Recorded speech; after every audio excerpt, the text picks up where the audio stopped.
प्रिय बंधुओं, धर्म प्रेमी सज्जनों, आज हम आप सभी को बहुत ही गहरा और महत्वपूर्ण सत्संग सुनाने जा रहे हैं। आज इस सत्संग में हम आप सभी को पारखी मत के ज्ञान का खुलासा करेंगे। पारख सिद्धांत का जो ज्ञान है, उस ज्ञान की सच्चाई को सामने रखेंगे। पारख सिद्धांत के लोग, पारख सिद्धांत के धर्म गुरु जो कहते हैं कि सृष्टि अनादि है, तो आज हम इस सत्संग के माध्यम से बताएंगे कि सृष्टि अनादि है या बनाई गई है। सृष्टि के विषय में परमात्मा सदगुरु कबीर साहब स्वयं क्या कहते हैं, परमात्मा सदगुरु कबीर साहब की बीजक ग्रंथ क्या कहती है, आज हम विधिवत ढंग से आप सभी को बताएंगे कि सृष्टि अनादि है या आदि है, यानी बनाई गई है या पहले से बनी थी। बहुत ही दिव्य सत्संग है, बहुत ही मार्मिक सत्संग है। अगर आप इस विधि को जानना चाहते हैं कि सृष्टि बनाई गई है या पहले से थी, अनादि थी, तो आपको इस सत्संग को पूरा श्रवण करना होगा। सृष्टि की बात को परमात्मा सदगुरु कबीर साहब के द्वारा हम जानेंगे कि सदगुरु कबीर साहब बीजक के माध्यम से क्या कहते हैं सृष्टि के विषय में।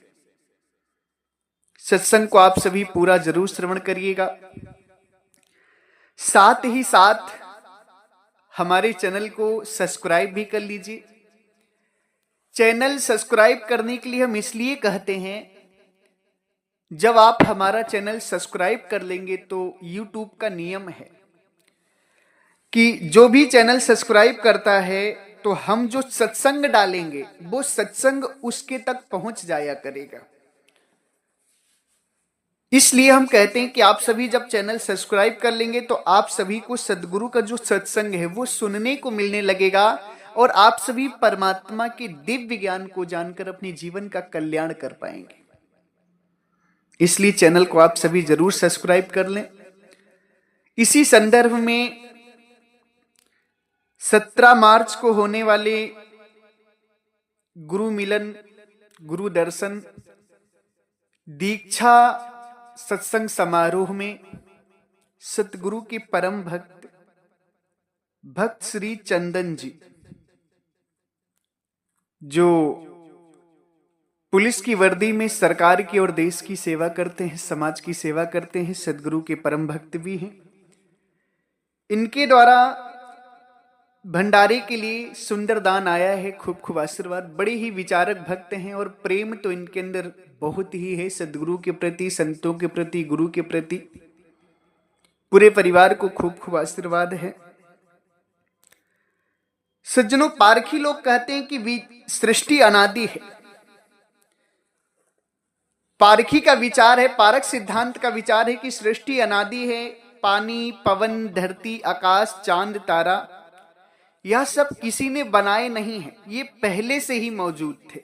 अनादि का मतलब इनको कोई बनाने वाला नहीं, ये पहले से ही मौजूद थे। सज्जनों, अब हम बीजक से समझेंगे कि परमात्मा सदगुरु कबीर साहब क्या कहते हैं सृष्टि के विषय में।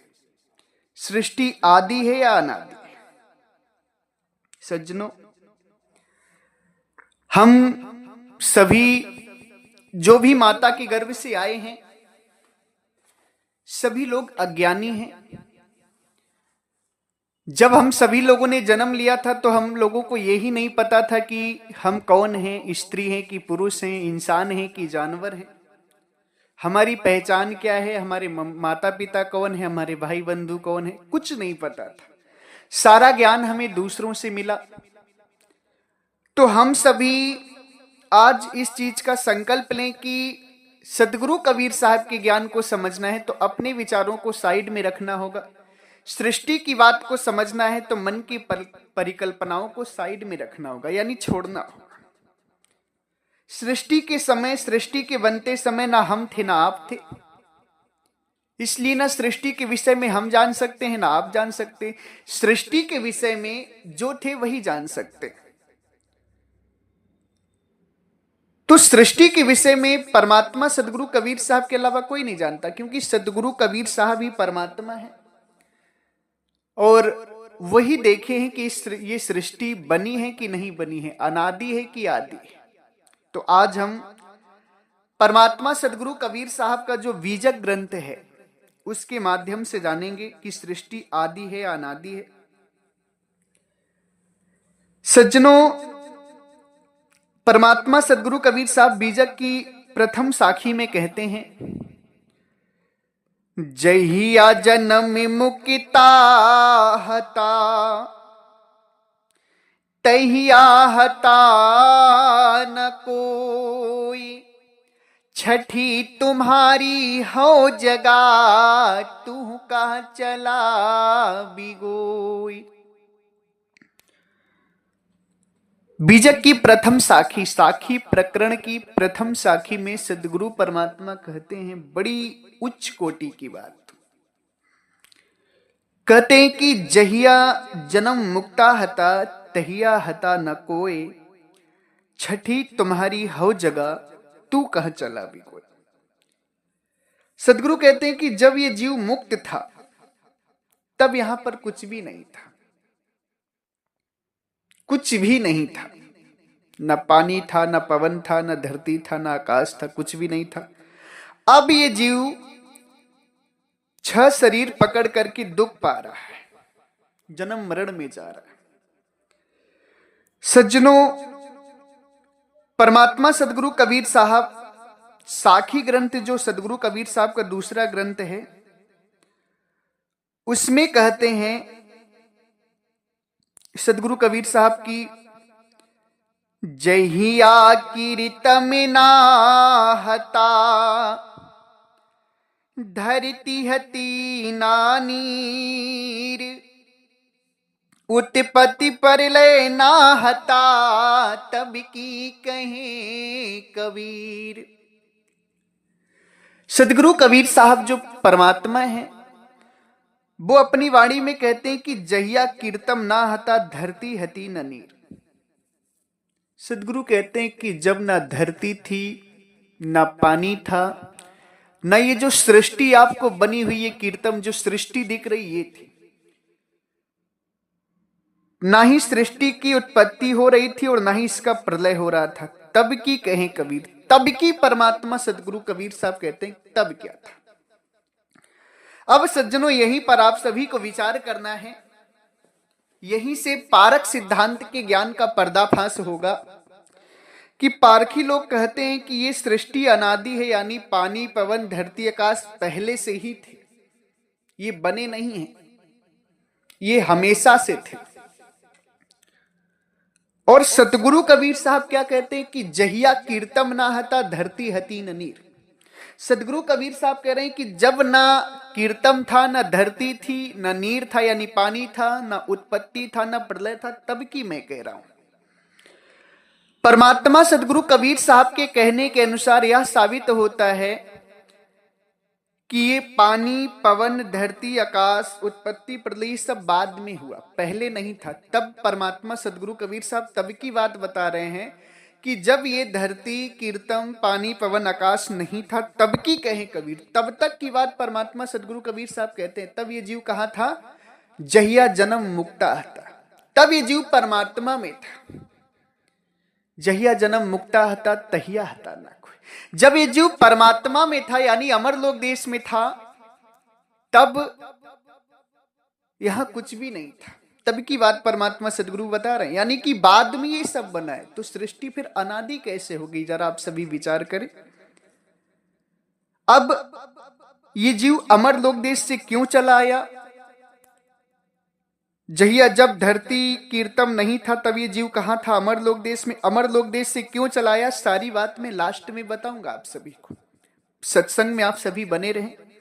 सज्जनों, कहने का अभिप्राय यह है कि पारखी सिद्धांत यानी पारख मत के लोग कहते हैं कि सृष्टि अनादि है, मगर सदगुरु कबीर साहब के अनुसार जब ना कीर्तन था, ना धरती थी, ना पानी था, ना पवन था, ना उत्पत्ति होती थी सृष्टि की, ना प्रलय होता था, तब की परमात्मा सदगुरु कबीर साहब कहते हैं।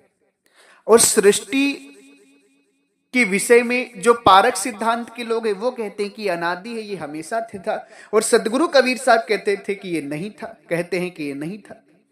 अब आप विचार करें कि क्या पारक सिद्धांत का विचार सदगुरु कबीर साहब के विचारों से मिलता है? एकदम नहीं मिलता, एकदम मनमती ढंग से बोलते हैं पारक सिद्धांत के लोग। अब बीजक का जो तीसरा नंबर रामायणी है वो आप सभी अब जब खोलेंगे अपनी किताब में, बीजक ग्रंथ में जब तीसरा नंबर आप रामायणी खोलेंगे तो सदगुरु कबीर साहब तीसरी नंबर रामायणी में कहते हैं, प्रथमे आरंभ कवने को भाऊ, दूसर प्रकट कीने सुठाऊ, प्रगटे ब्रह्मा विष्णु शिव सकती, प्रथम ही भगति कीन जीवी उक्ति, प्रगटे पवन पानी और छाया, बहु विस्तार के प्रगटी माया, प्रगटे अंड पिंड ब्रह्मंडा, पृथ्वी प्रकट कीन नौ खंडा, प्रगटे सिद्ध सा धक सन्यासी, ई सब लाग रही अविनाशी,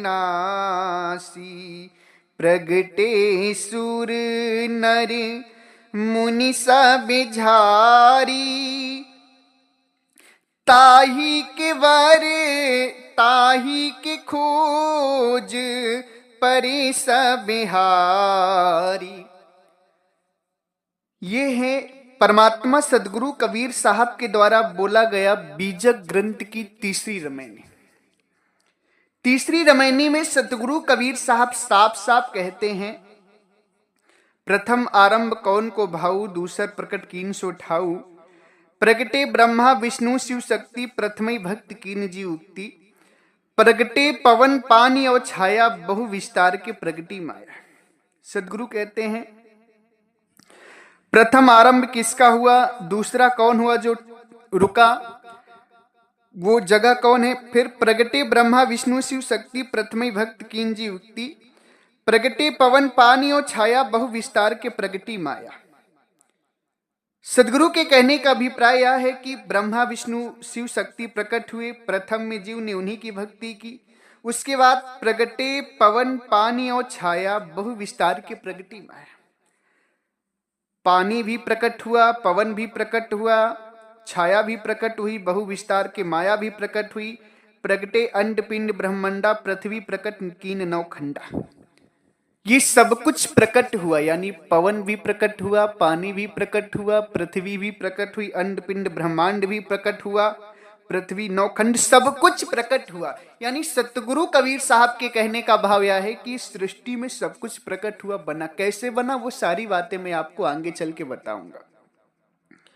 अब सज्जनों, यहां पर आप सभी थोड़ा विचार करें कि पारक सिद्धांत कहते हैं कि पृथ्वी अंड पिंड ब्रह्मांड पानी पवन धरती आकाश ये सब अनादि है, और सतगुरु कबीर साहब कहते हैं कि ये सब प्रकट हुआ है। तो जरा आप विचार करें कि क्या पारक सिद्धांत का विचार सतगुरु कबीर साहब के विचारों से मेल खाता है? जरा आप सभी विचार करें, एकदम मेल नहीं खाता है। सतगुरु कबीर साहब के ज्ञान के अनुसार पारक सिद्धांत एकदम झूठा ज्ञान दे रहे हैं। पारक सिद्धांत का ज्ञान एकदम झूठा है, क्योंकि सतगुरु कबीर साहब के ज्ञान के विपरीत है वो ज्ञान। सज्जनों, ये पानी पवन छाया कैसे प्रकट हुए, कैसे बने, ये ब्रह्मा विष्णु शिव शक्ति कैसे प्रकट हुए, ये सारी बातें हम आप सभी को बताएंगे। किस तरीके से ये सृष्टि बनी है।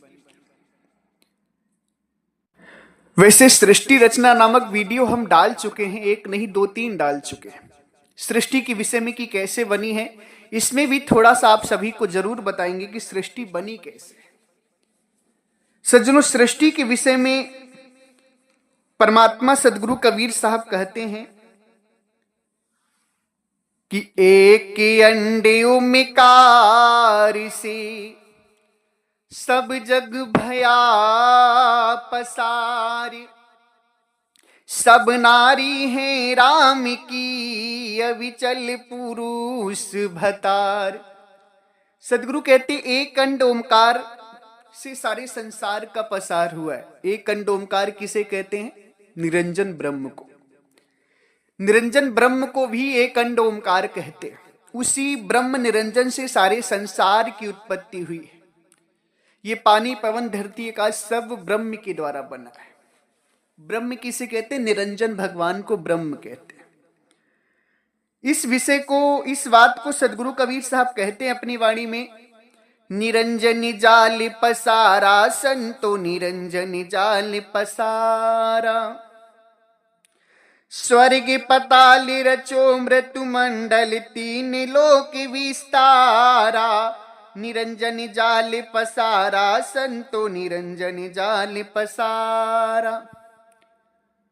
परमात्मा सदगुरु कबीर साहब कहते हैं कि इस सृष्टि के जाल को पसारने वाले, यानी इस सृष्टि को बनाने वाले कौन है? निरंजन ब्रह्म। हे संत जनों, विवेकी साधु जनों, इस सृष्टि के जाल को पसारने वाले कौन है? ब्रह्म निरंजन। उन्हीं ने स्वर्ग बनाया, पताल बनाया, मृत्यु मंडल बनाया, सब कुछ उन्हीं ने ही बनाया। उन्हीं के द्वारा ये पानी पवन धरती आकाश प्रकट हुए। उन्हीं के द्वारा ब्रह्मा विष्णु महेश प्रकट हुए। कैसे प्रकट हुए, अब इस चीज को हम आपको विस्तार से बताते हैं। सज्जनों, परमात्मा का एक अमरलोक देश है। ध्यान से मेरी बात को आप सभी श्रवण करिएगा। परमात्मा के अमरलोक देश में अनंत आत्माएं आहार विहार कर रही हैं। वहां न तन का दुख है, न मन का दुख है, न जन्म मरण का दुख है। वहां परमात्मा भी विदेह है, आत्मा भी विदेह है। वहां आनंद ही आनंद परमानंद है। अनंत आत्माएं वहां आहार विहार कर रही हैं। उन्हीं आत्माओं में से एक आत्मा के अंदर ये विचार उठा कि क्यों ना हम परमात्मा की तरह एक अपना भी देश बना लें। क्यों ना हम परमात्मा की तरह एक अपना भी देश बना लें, जिसके मालिक हम स्वयं होंगे। उसे अमरलोक देश में कोई दुख नहीं था। उस आत्मा को जिसके अंदर ये विचार उठा, उससे अमरलोक देश में कोई कष्ट नहीं था। बस उसके अंदर ये विचार उठा कि क्यों ना हम परमात्मा की तरह एक अपना भी देश बना लें। जैसे इस संसार में एक पिता के 4 पुत्र होते हैं, तो उसमें से एक पुत्र कहता है कि पिताजी, अब मैं आपके बनाए हुए घर में नहीं रहूंगा, मैं अपना अलग घर बनाऊंगा। पिता समझाते हैं कि देखो बेटा, साथ में रहो, मुझसे अलग मत हो, नहीं तो दुख पाओगे। मगर बेटा नहीं मानता, अलग हो जाता है। संसार में आप देखते हैं कि एक पिता के अगर 4 पुत्र हैं तो कोई ना कोई पुत्र पिता से अलग जरूर हो जाता है, अलग अपना घर बनाता है, अलग रहता है। सेम इसी प्रकार से अमरलोक देश में उस आत्मा के अंदर भी विचार उठा कि क्यों ना परमात्मा की तरह मैं अपना भी एक देश बनाऊं। परमात्मा इस बात को जाने तो उसे बहुत समझाए, लाख समझाए, मगर वो माना नहीं। उस आत्मा का नाम क्या है जानते हैं? उस आत्मा को ही ब्रह्म निरंजन कहते हैं, निरंजन भगवान कहते हैं। मैं सारी बात बीजक से ही प्रमाण देकर बताऊंगा आप सभी को, बस आप सभी ध्यान से सुनते जाएं। ब्रह्म निरंजन के अंदर अमरलोक देश में यह विचार आया कि क्यों ना मैं परमात्मा की तरह अपना ही देश बना लूं। प्रभु उसको खूब समझाए, बोले बेटा,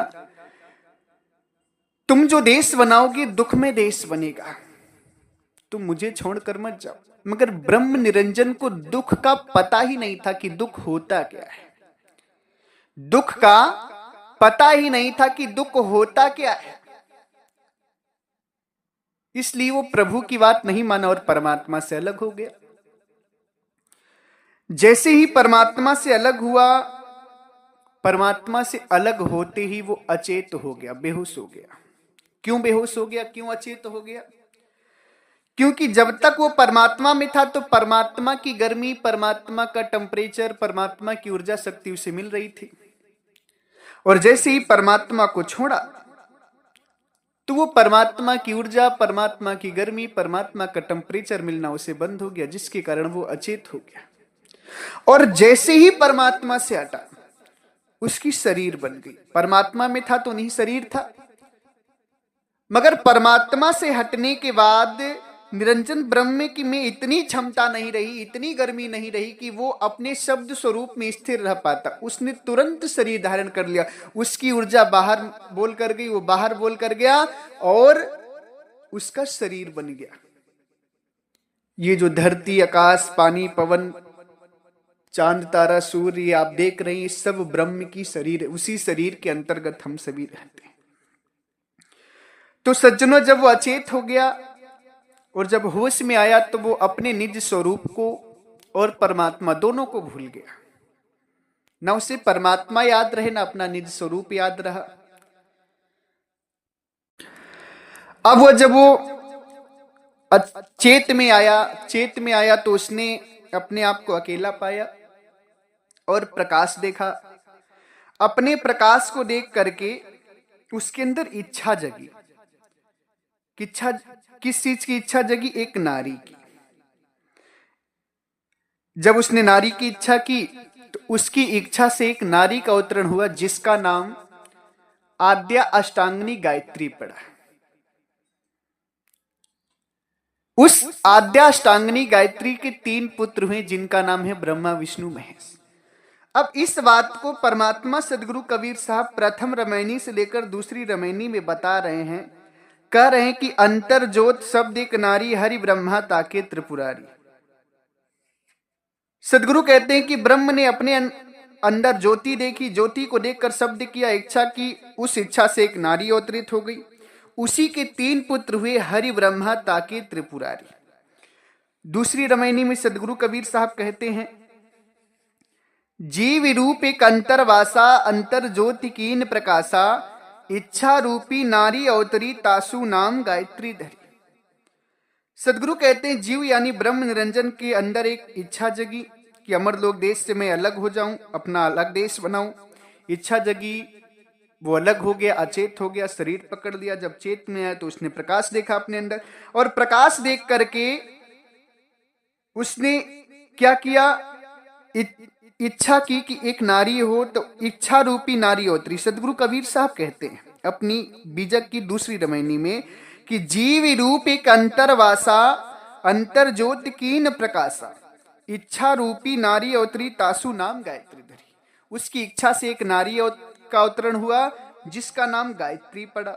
अब उस नारी के 3 पुत्र हुए। सदगुरु कहते, तेही नारी के पुत्र 3 भयहु, ब्रह्मा विष्णु महेश्वर नौ। उस नारी के 3 पुत्र हुए, जिनका नाम है ब्रह्मा, विष्णु, महेश। अब यहीं से सृष्टि का शुरुआत हो गया। सदगुरु पहली रामायणी में कहते हैं कि ते तिरिये भगलिंग अनंता, तेऊ न जाने आदिवंता। उस स्त्री से यानी आद्या गायत्री से अनेक स्त्री पुरुष हुए, मगर वो भी अपने आदि अंत को नहीं जान पाए कि हमारे परमात्मा कौन है। वहीं से सृष्टि का सृजन हो गया और वहीं से सृष्टि प्रारंभ हो गई। जब ब्रह्म परमात्मा से अलग हुआ, उसी समय प्रगटे पानी पवन और छाया, बहु विस्तार के प्रगटी माया। उसी समय उसने जो शरीर धारण किया, उसी शरीर में ये पानी, पवन, धरती, आकाश, चांद, तारा सब है, जिसके अंदर हम सभी हैं। उसी शरीर, उसी ब्रह्म के शरीर के अंदर हम सभी। तो सज्जनों, परमात्मा सदगुरु कबीर साहब कहते हैं कि सृष्टि बनी, और जब ये सृष्टि नहीं थी, ये धरती नहीं था, कीर्तन नहीं था, तब ये जीव कहाँ था? तब ये जीव अमरलोक देश में था। मगर अपना स्वयं का देश बनाने की इच्छा में ये जीव परमात्मा से अलग हो गया और ये संसार बना बैठा। तो ये संसार अनादि नहीं है, ये सृष्टि अनादि नहीं, जो पारक सिद्धांत के लोग कहते हैं कि अनादि। दरअसल पारक सिद्धांत के लोग सदगुरु कबीर साहब की विचार से नहीं, अपने मन के विचारों से चलते हैं, जिसके कारण कभी भी किसी भी व्यक्ति का पारक सिद्धांत के अंदर कल्याण नहीं हो सकता, मुक्ति नहीं हो सकती। क्योंकि पारक सिद्धांत का जो विचार है वो मनमति ढंग का विचार है, वो परमात्मा के विचारों से नहीं है। आप सभी स्वयं विचार करें कि पारक सिद्धांत कहता है कि सृष्टि अनादि है, मगर सदगुरु कबीर साहब कहते हैं कि सृष्टि अनादि नहीं है। एक अंड ओमकार से सब जग भया पसार। एक अंड ओमकार यानी ब्रह्म निरंजन से सारा संसार बना है। संतो निरंजन जाल पसारा।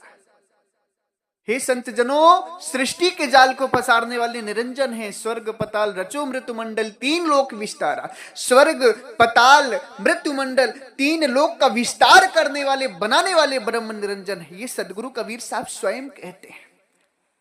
मगर दुख की बात तो यह है कि पारक सिद्धांत के लोग विचार नहीं करते हैं।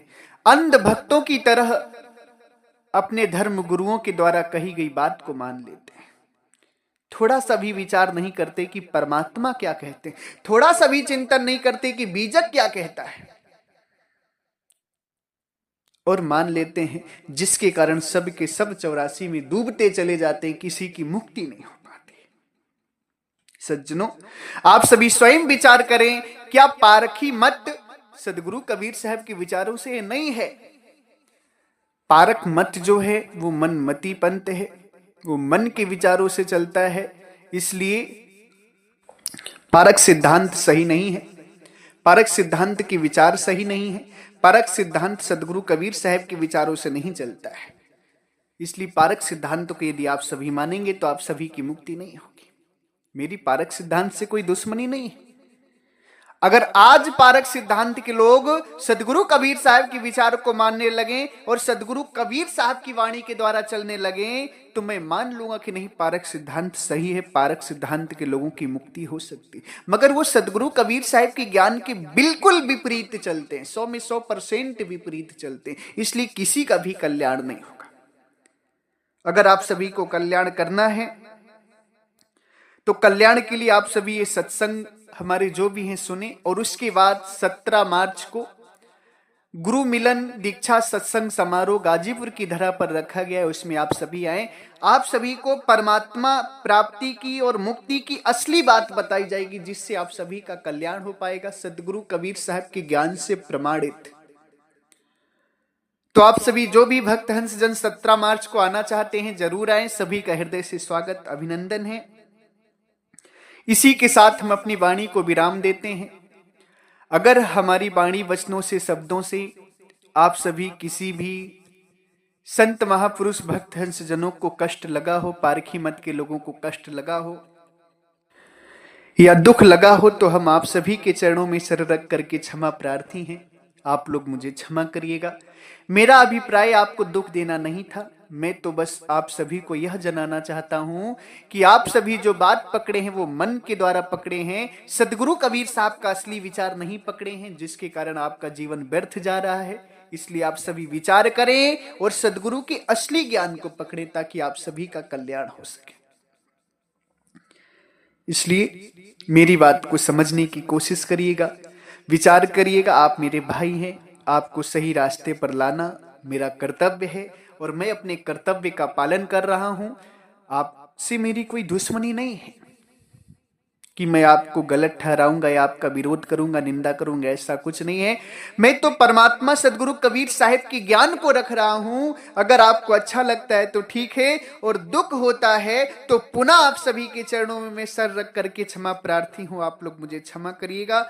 इसी के साथ एक बार प्रेम से बोलिए, सर्वव्यापक सर्व पूजनी परम पिता परमात्मा सदगुरु बंदी छोर कबीर साहब को साहब बंदगी साहेब।